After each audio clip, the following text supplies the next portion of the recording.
Sa video na ito ay tatalakayin natin ang dahilan kung bakit kakaiba ang Ethiopian Bible. Kung ikukumpara mo ang Bible natin ngayon sa ibang version gaya ng Ethiopian Bible, mapapansin mong may malaking pagkakaiba. Ang Biblia kasi ay parang isang history book na makikita mo sa halos lahat ng public library. Ang kwento ng Biblia ay nagsisimula sa paglikha ng mundo at nagtatapos sa katapusan ng mundo. Walang ibang history book na inilabas sa buong mundo na kayang pumantay sa Biblia. Pero nakakaintriga talaga ang Ethiopian Bible. Ngayon balikan natin ang kasaysayan ng Ethiopian Bible. Pero bago tayo magsimula, huwag kalimutang i-like ang video na ito. Malaking bagay na ito para sa aming mga content creator. Maraming salamat at ngayon simulan na natin. Marami talaga ang naiintriga rito dahil sa kakaiba nitong nilalaman at napakayaman nito sa kasaysayan. Hindi tulad ng ibang biblical canon, ang Ethiopian Bible ay may 88 books, kasama rito ang Book of Enoch, ang Book of Jubilees, at iba pang mga teksto na wala sa karaniwang Bible. Kasama rin dito ang mga sinaunang scrolls mula sa Old Testament at New Testament, at ang ilan sa mga ito ay hindi kailanman nakita sa ibang lugar. Isa sa pinakakahanga-hangang bagay tungkol sa Ethiopia ay isa na itong Christian nation simula pa noong 4th century. Ibig sabihin Kristiyano na ang Ethiopia bago pa man kumalat ang Christianity sa maraming bahagi ng mundo. Ipinapakita ng mga historical records na tinanggap ng Ethiopia ang mga Christian refugees na tumatakas mula sa persecution sa ibang kaharian at imperyo. Ang pagtanggap na ito ay malinaw na patunay kung gaano kalalim ang ugat ng Christianity sa kultura ng Ethiopia. Noong 5th century, isinalin ng Biblia sa Ge'ez, ang sinaunang liturgical language ng Ethiopia. Isa itong mahalagang hakbang dahil naging accessible ang scriptures sa mismong wika ng mga tao. Dahil dito nakabasa at nakaunawa ng direkta ang mga mananampalataya ng salita ng Diyos, ito ang nagpatibay ng isang malalim, buhay at matatag na Christian culture sa Ethiopia. Pero bakit nga ba hindi kasama ang Ethiopian Bible sa karaniwang ginagamit natin ngayon? Ang pagbuo ng Biblia na kilala natin sa kasalukuyan ay hindi nangyari ng biglaan. Isa itong komplikadong proseso na kinailangan ng maraming desisyon kung alin ang isasama at alin ang hindi. Nagtipon ang mga early church leaders sa mga council tulad ng Council of Nicaea noong 325 AD at ang First Council of Constantinople noong 381 AD. Dito nila pinagdesisyonan kung alin ang magiging opisyal na bahagi ng Biblia. Nagkaroon sila ng mga pamantayan. Una, ang isang aklat ay itinuturing na scripture kung ito ay isinulat ng isa sa mga tagasunod ni Jesus o ng taong personal na nakakita at nakarinig sa kanya. Ikalawa, kailangan itong tugma sa mensahe at diwa ng iba pang bahagi ng Biblia. Dahil sa prosesong ito maraming teksto ang hindi isinama, kasama na ang ilan na nasa Ethiopian Bible. Sabi sa 2 Timothy chapter 3 verses 16 to 17. All scripture is God-breathed and is useful for teaching, for conviction of sin, for correction of error, and for training in righteousness, so that the man of God may be complete, thoroughly equipped for every good work. Noong unang bahagi ng 1600s, sa panahon ni King James I, nagkaroon ng malaking revision sa Biblia. Inatasan ng hari ang paggawa ng bagong translation para ayusin ang mga religious disagreement at palakasin ang kanyang autoridad. Ito ang naging King James Bible. Dahil sa pag-unlad ng printing technology, ang bersyong ito ang naging pinakakalat at pinaka-accessible sa maraming tao. Pero mahalagang tandaan, ang King James Bible, tulad ng mga naunang bersyon gaya ng Vulgate, ay hindi rin isinama ang ilang aklat na matatagpuan sa Ethiopian Bible. Isa sa mga dahilan kung bakit hindi gaanong kilala ang Ethiopian Bible ay ang wika nito. Ito ay nakasulat sa Ge'ez, isang sinaunang wika na hindi na ginagamit sa pang-araw-araw na usapan. Dahil kakaunti ang marunong at kulang ang translation, lalo pang naging limitado ang pag-abot nito sa mundo. Dagdag pa rito, ang natatanging practices at traditions ng Ethiopian Orthodox Church ay nagdulot ng natural na paglayo nito mula sa ibang Christian denominations. At dito pumapasok ang isa sa pinaka-controversial na bahagi, ang Book of Enoch. Ang Book of Enoch, lalo na ang First Enoch, ay itinuturing na canonical sa Ethiopian Bible. Ibig sabihin para sa kanila, opisyal itong bahagi ng Biblia.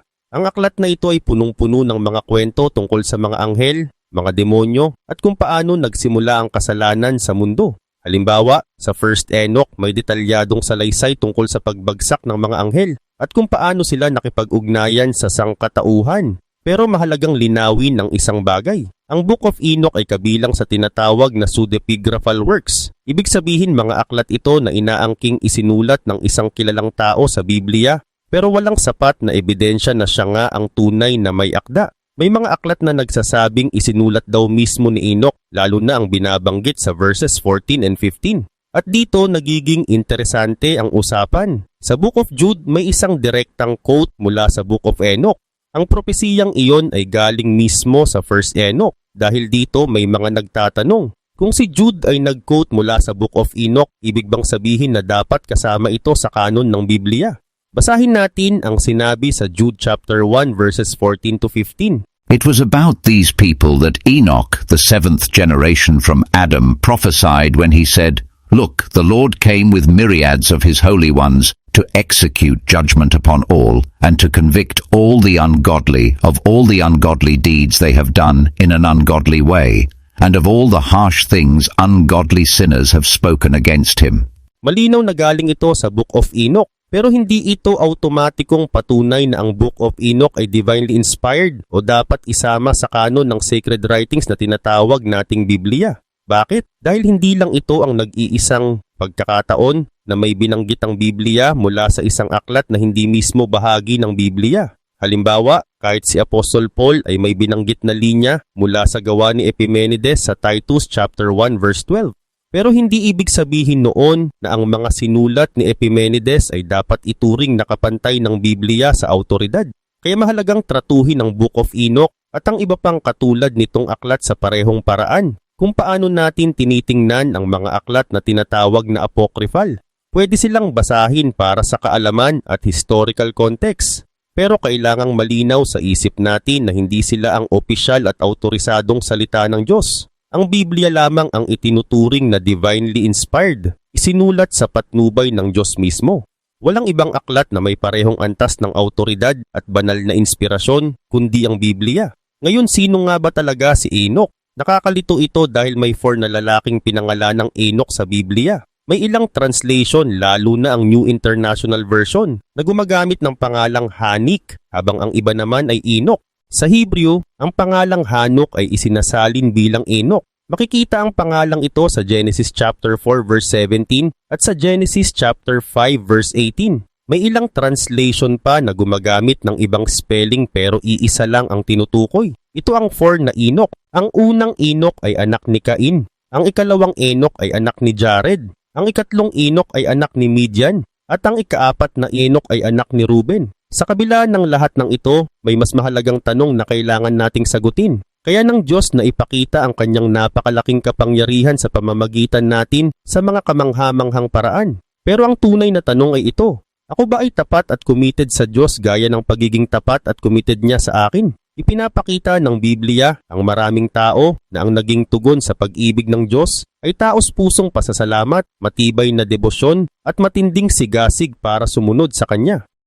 Dahil dito maraming kahanga-hangang paraan kung paano ipinakita ng Diyos ang Kanyang napakalawak na isip sa pamamagitan ng mga taong tapat sa Kanya. Si Enoch ay isa sa mga malinaw na halimbawa nito. Isa sa mga paraan kung paano tayo lumalago sa Kingdom of God ay ang paghahanap ng personal at direktang ugnayan sa Diyos sa pamamagitan ng Kanyang salita at sa gawain ng Holy Spirit. Pero may isa pang mahalagang paraan. Ito ay ang maingat na pagtingin at pagkatuto mula sa mga taong nauna na sa atin. Mga taong nabuhay noon o kahit mga nabubuhay pa ngayon na may matibay na pananampalataya. Isa si Enoch sa mga pinakakilalang halimbawa sa Biblia.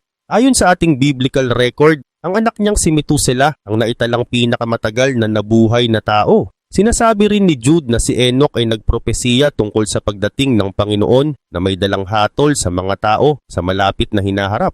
Nabuhay si Enoch sa panahon ni Noah, isang panahong laganap ang kasamaan at moral corruption. Kilala siya bilang isang taong walking with God at nagbabala tungkol sa darating na paghuhukom.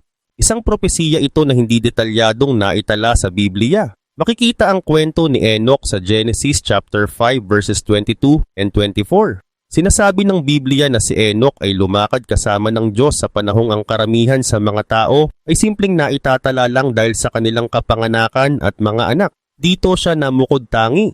Habang ang iba ay binibilang lang ang taon ng buhay, si Enoch ay kilala dahil sa kanyang relasyon sa Diyos. Hindi man siya nabuhay ng kasing haba ng ibang mga lalaki noon, ang patotoo ng kanyang buhay ay napakakapansin-pansin.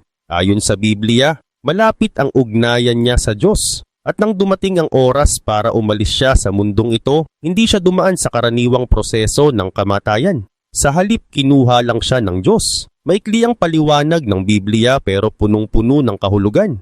Ipinapahiwatig nito na ang relasyon ni Enoch sa Diyos ay dalisay at buo. Dahil dito ang kanyang buhay ay naging gabay para sa napakaraming tao sa iba't ibang henerasyon. Itinuturo nito kung ano ang ibig sabihin ng mamuhay para sa audience of one, ang Diyos lamang. Tahimik ngunit malinaw ang mensahe ni Enoch sa atin. Kung hahabulin natin ang malalim na communion at fellowship sa Diyos, ng buong puso makakaranas din tayo ng sariwa at totoo na pakikipagtagpo sa Kanya. Ang nangyari kay Enoch ang itinuturing na unang rapture na naitala sa kasaysayan dahil kinuha lang siya ng Diyos. Posibleng umabot sa ganoong lalim ang kanilang samahan na ang presensya ng Diyos ang mismong bumalot sa Kanya at nag-angat sa Kanya palayo. Sabi sa Hebrews chapter 11 verses 5 to 6. By faith Enoch was taken away, so that he did not see death, and was not found, because God had taken him.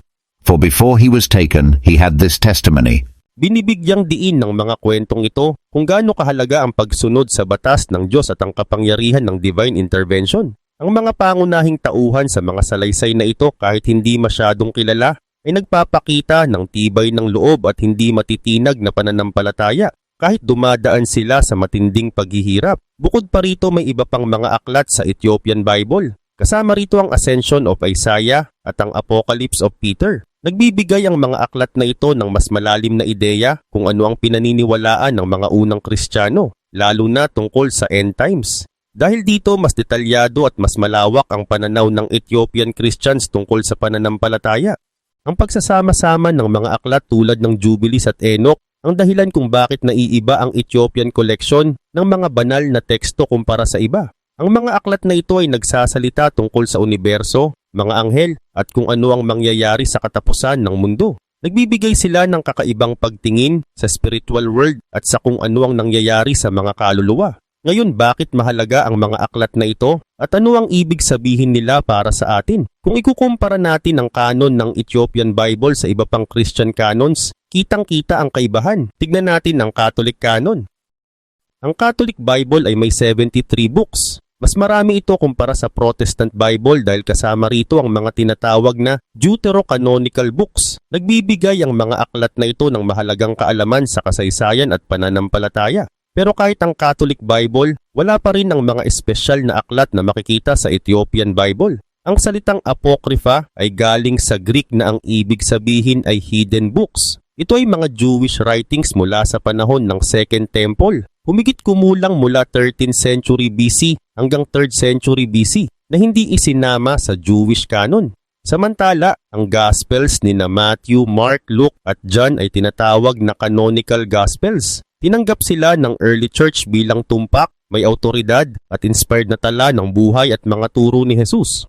Bukod sa apat na ito, marami pang ibang aklat ang nagsasabing naglalaman daw sila ng karagdagang salita at gawa ni Jesus. Pero ang mga aklat na yon ay hindi itinuturing na authoritative, hindi inspired at kadalasan ay hindi rin tumpak ang nilalaman. Para sa early church, may ilan sa mga apocryphal gospels na kapaki-pakinabang basahin pero hindi sila itinuring na inspired. Wala sa Roman Catholic, Eastern Orthodox o Protestant traditions ang tumatanggap sa alinman sa apocryphal gospels bilang may banal na autoridad.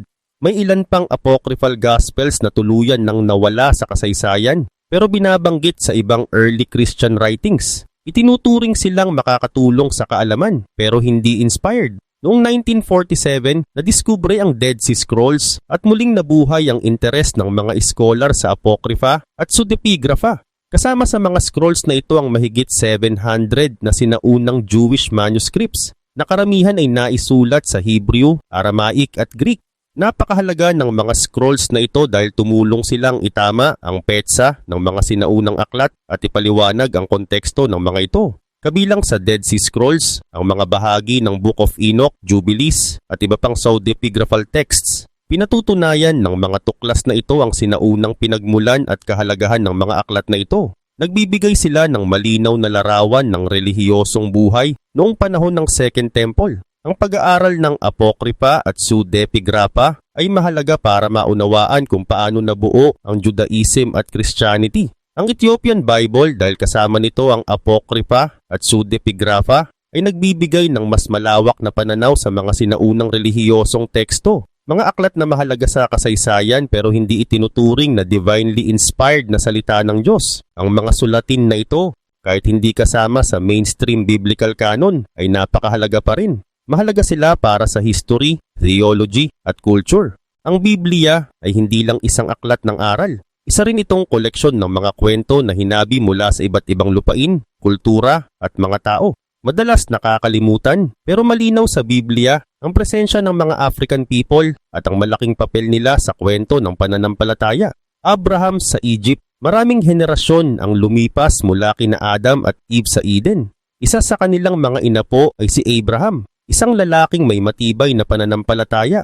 Pero ang buhay kahit gaano ka pa man manampalataya ay may mga biglaang pagsubok. Nagkaroon ng matinding taggutom sa lupain ng Canaan. Dahil dito napilitan si Abraham na maghanap ng makakain sa ibang lugar. Sinasabi sa Genesis chapter 12 verse 10 na bumaba si Abram sa Egypt upang pansamantalang manirahan doon dahil grabe ang taggutom sa kanilang lupain. Isa pang mahalagang tao na naging konektado sa Egypt ay si Joseph, ang apo sa tuhod ni Abraham. Ang kwento ni Joseph ay kwento ng pagtataksil at pagtubos. May kakaibang kakayahan siya, nakakatanggap siya ng mga panaginip na may kahulugan at mensahe mula sa Diyos. Pero dahil sa inggit, hindi siya naintindihan ng sarili niyang mga kapatid. Sa halip na suportahan siya, ibinenta nila siya bilang alipin. Moses at ang Exodus. Isa sa pinakasentro na kwento sa Biblia ay ang kwento ni Moses at ng Exodus. Ipinapakita nito kung paano pinalaya ng Diyos ang mga Israelita mula sa pang-aapi ng Egypt.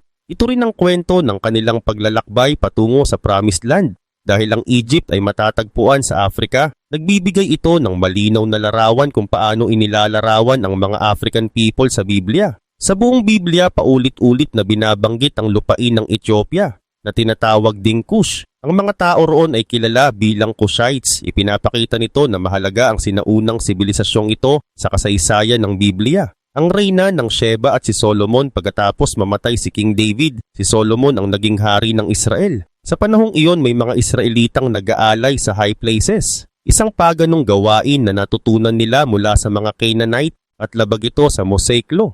Binigyan ng Diyos si Solomon ng kakaibang talino. Para siyang isang all-around genius. Wala halos larangan na hindi niya alam. Pagsulat ng kasabihan, paggawa ng awit, pag-aaral ng halaman at maging ng hayop. Karaniwan mga hari ang nagpapadala ng mga sugo kay Solomon. Pero may isang reyna na hindi na nagpadala ng emisary. Siya mismo ang pumunta. Ito ang reyna ng Sheba. Kumalat na sa buong mundo ang balita tungkol sa karunungan ni Solomon. Ang kwento ng reyna ng Sheba ay patunay nito. Ipinapakita rin nito na tinutupad ng Diyos ang pangako niya kay Abraham na pagpapalain niya ang lahat ng bansa sa pamamagitan ng kanyang bayan. Ang reyna ng Sheba ay nagmula sa isang Arabian kingdom na ngayon ay bahagi ng Yemen. Humigit kumulang 1,200 miles ang layo nito mula Jerusalem. Pumunta siya kay Solomon dahil sa balitang ang kanyang karunungan ay galing mismo sa pangalan ng Panginoon. Sinubok niya si Solomon gamit ang mga palaisipan upang malaman kung totoo nga ang lahat ng kanyang narinig. Sabi sa 1 Kings chapter 10 verse 1, nang mabalitaan ng Queen of Sheba ang kasikatan ni Solomon, lalo na ang ugnayan niya sa Panginoon, nagpasya siyang pumunta para subukin siya. Hindi siya pumunta para lang makipagkamustahan. Gusto niyang malaman kung totoo ba talaga ang lahat ng naririnig niya. At ayon din sa 1 Kings chapter 10 verse 2, hindi rin siya ordinaryong bisita. Dumating siya sa Jerusalem kasama ang napakalaking entourage, isang mahabang caravan na may mga kamelyo na may kargang pabango, napakaraming ginto at mamahaling hiyas. Pagharap niya kay Solomon, kinausap niya ito tungkol sa lahat ng tanong na matagal na niyang iniisip. 1 Kings chapter 10 verses 3 to 5. Sinagot ni Solomon ang lahat ng kanyang tanong. Walang kahit isang bagay na hindi niya kayang ipaliwanag. Nang makita ng Queen of Sheba ang karunungan ni Solomon, ang palasyo na kanyang itinayo, ang pagkain sa kanyang mesa, ang kaayusan ng kanyang mga opisyal, ang mga tagapaglingkod na maayos ang kasuotan, ang mga cupbearers at ang mga handog niya sa Temple of the Lord, napuno siya ng paghanga. Literal na napahanga siya. 1 Kings chapter 10 verses 6 to 8. Inamin ng reyna na noong una, hindi niya pinaniwalaan ang mga balitang narinig niya. Pero ngayong nakita na niya ang lahat gamit ang sarili niyang mata, napagtanto niya na kulang pa ang mga kwento. Hindi man lang kalahati ang nasabi sa kanya tungkol sa karunungan at kayamanan ni Solomon.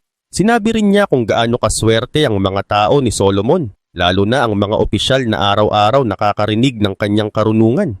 1 Kings chapter 10 verses 9 to 13, pinuri ng Queen of Sheba ang Panginoon. Sinabi niyang ang Diyos ang naglagay kay Solomon sa trono ng Israel dahil mahal ng Panginoon ang bansang iyon. Binigyan niya si Solomon ng 120 talents of gold, napakaraming pabango at mamahaling hiyas. Sinasabi ng Biblia na wala nang muling nakitang ganito karaming pabango tulad ng ibinigay ng Queen of Sheba. Ang mga barko ni Hiram ay nagdala rin ng ginto mula sa Ophir kasama ang mahalagang kahoy at mga hiyas. Ginamit ni Solomon ang kahoy na iyon para sa Temple of the Lord sa Royal Palace at sa paggawa ng mga harp at lyre para sa mga musikero. Hindi na raw muling nakakita ang Israel ng ganitong klase at dami ng kahoy pagkatapos noon. Bilang kapalit, ibinigay ni Solomon sa Queen of Sheba ang lahat ng kanyang hiniling at higit pa mula sa kanyang royal bounty.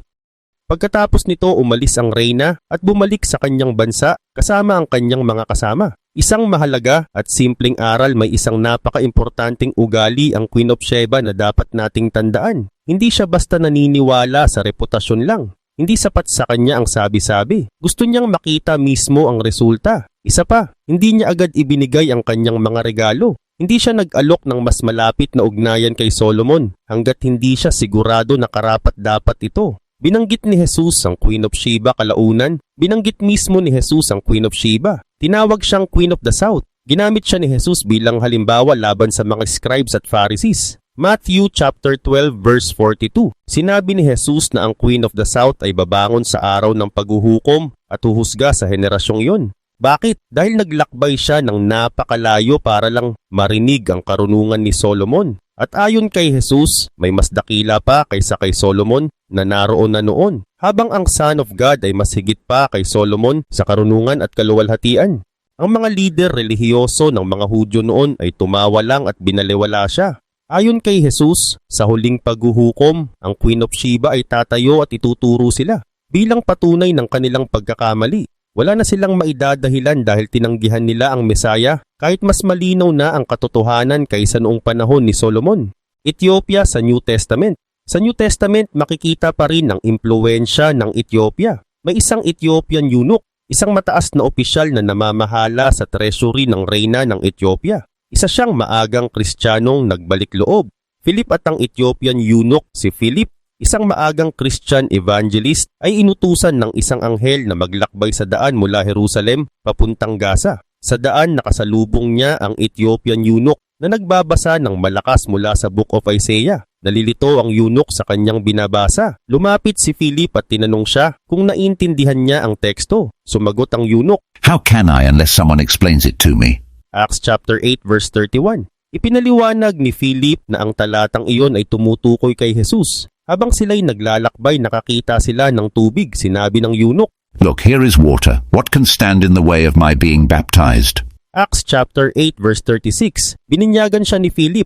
Pag-ahon nila mula sa tubig, biglang kinuha ng Spirit of the Lord si Philip at dinala siya sa ibang lugar. Acts chapter 8 verse 39. Nagpatuloy si Philip sa pangangaral ng ebanghelyo sa iba't ibang bayan hanggang makarating siya sa Cesarea. Samantala, ang Ethiopian eunuch ay umuwi na puno ng kagalakan at naging isa sa mga unang Kristiyanong naitala mula sa Afrika. Bakit may mga aklat na naiwan at may mga nanatili? Napakahalaga ng Bible sa Christian faith. Dito natin nakikilala kung sino ang Diyos, kung ano ang kanyang ginawa at kung paano niya iniligtas ang tao. Ipinapakita rin nito kung sino tayo bilang tao. Ang ating ugali, kasaysayan, at pangangailangang espiritual. Ipinapaliwanag ng Bible ang God's plan of salvation, ang kapatawaran, at ang panibagong buhay para sa makasalanang sangkatauhan. Ipinapakita rin nito kung ano ang tama at mali, at kung ano ang kalooban ng Diyos para sa kanyang nilikha. Dahil ang Christian faith ay nakatuon sa pag-asa sa hinaharap, ang Bible ang gabay natin patungo sa eternity. Ang Biblia ay isang natatanging aklat. Ang Bible ay kakaiba at walang katulad. Isinulat ito ng humigit kumulang 40 human authors sa loob ng 1,500 years. Nagsimula ito kay Moses noong 15th century BC. Isinulat ito sa Hebrew at Greek at may ilang bahagi na nasa Aramaic. Ang mga manunulat ay galing sa iba't ibang uri ng buhay. May hari, pastol, propeta, magsasaka, mandirigma at mangingisda. Si David ay dating pastol na naging hari ng Israel at sumulat ng maraming psalms. Kahit iba-iba sila ng background, iisa ang mensahe. Isang aklat, isang mensahe. May batas, kasaysayan, tula, propesiya at mga liham ang Bible. Pero mula Genesis hanggang Revelation, iisa ang direksyon. Sa Christian faith, ang pagkakaisa ng Bible kahit iba-iba ang sumulat ay gawa ng Holy Spirit, hindi lang ng tao. Isipin mo, 40 authors, 1,500 years, pero iisa ang kwento. Imposibleng magawa ito kung hindi galing sa Diyos. Isang supernatural na aklat ang Bible ay hindi lang makasaysayan. Ito ay supernatural. Ipinapakita nito ang mga bagay na lampas sa kaalaman ng tao. Nagbibigay ito ng pananaw ng Diyos sa kasaysayan at buhay ng tao. Isang bagay na Diyos lang ang kayang magpahayag. Tinatalakay nito ang kaligtasan, kapatawaran, katuwiran, pagbabagong espiritual at pag-asa sa eternity. Mula eternity past hanggang eternity future, saklaw ng Bible ang lahat, isang malinaw na tanda ng divine revelation.